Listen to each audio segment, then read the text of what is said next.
This is a story about a motorcycle whose throttle would randomly get stuck and over-rev. And the more I did to fix it, the worse it got. Until I figured out what was really wrong. Turn your head round. Take off that frown. You're in love. This is a 1974 CB200 Honda, but the gist is the same for similar bikes, especially with twin carbs. So this is a bike that sat for 20 years and was used as a parts bike. Everything was a mystery as to what the issues could be, and when I started using it, the throttle worked fine. But it would also randomly drop RPMs and stall out while idling. And then it started to do the opposite. It would over-rev around 5,000 to 9,000 RPMs, and who knows if it would have gotten higher, but by then I'm hitting the kill switch. Sometimes I would start it again and it would be just fine, and sometimes it would go back to over-revving. So if I had to get back home, I'd close the choke and use that as my throttle. It's definitely not ideal, but it did help me figure out which carb was causing the issue. Should I just spoil the plot right now? Yeah, why not? One of my carb springs was shorter than the other. That's what this story is about. That's the fix. But stick around, there's still stuff to talk about. How did the choke help me solve this mystery? I could tell which side was having an issue, because when I pulled the spark plugs, the one on the left cylinder was carboned up, just caked in carbon. Probably from running it with the choke closed, but for other reasons caused by me trying to fix this. So I knew the right cylinder was just going along for the ride. And it didn't have anything to do with the throttle cable itself, which that's what I originally thought the issue was. But anyways, back to the story. So my first step was getting a new throttle cable. Actually, it was lubing my old throttle cable, but before I got the new cable, I put the old one in, and the problem was still the same.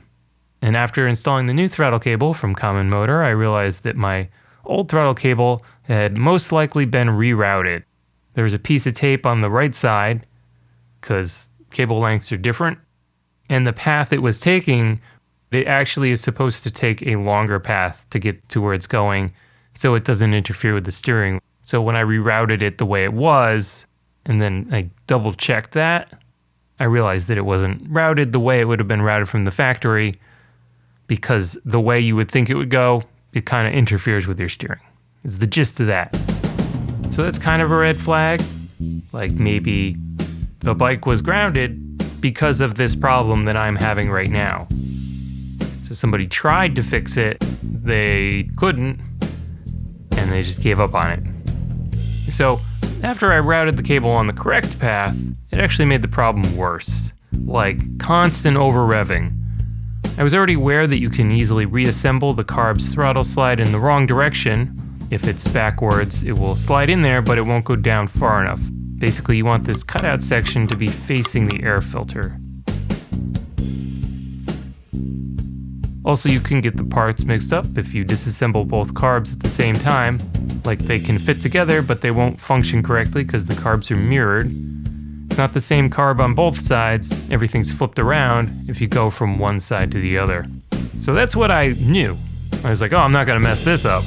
But what I did fail to see is this calibration nut, because the old rubber grommet was stuck onto it. So I basically messed up the cable tension because I was trying to get the grommet off by twisting it. But it was just infinitely spinning around, and I gave up trying to get it off. But it turns out that I had backed out the nut, so there was more tension on the cable, making it so the throttle was more engaged. So it's like pulling it to rev it more. And that's how I made the problem worse.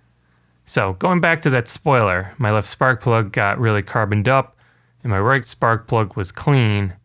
I didn't bother trying to remove the rubber grommet on the right side, so I didn't mess up calibration. So then I took off the air filters to be able to see if the slides were going down all the way. They should snap closed when you let off the throttle. If they lag, it means at the very least you have to lube your throttle cable. And then I'm linking to a video that I did about lubing throttle cables. So I took apart the tops of these carbs tons of times.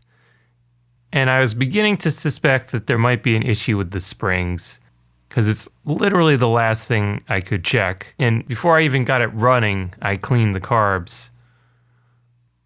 But, you know, a subtle difference in spring springiness is kind of hard to spot.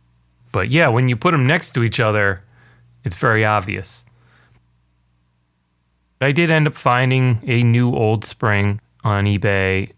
You can't get these springs with carb rebuild kits, so you're dependent on old springs existing out there. But I have not put on the spring yet. I didn't actually need it. First, I Marvel Mystery lubed up the shaft to keep it extra snappy. And then there's actually notches for calibrating the pin if your springs aren't symmetrical.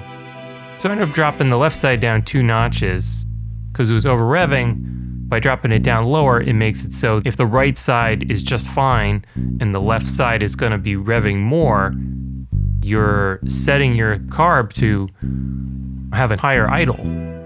But the problem is then it has a higher idle and then it never can settle down low enough. And the right side is just going along with it.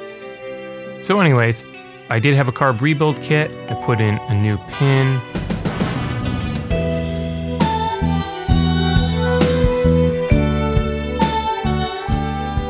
And everything's been fine like that. It's been, I don't know, 6 months. So this was like the end too. It was, what a process. Eventually I'll install the new spring, but you know, don't worry. If you're in a similar situation, you may be able to calibrate your way out of it.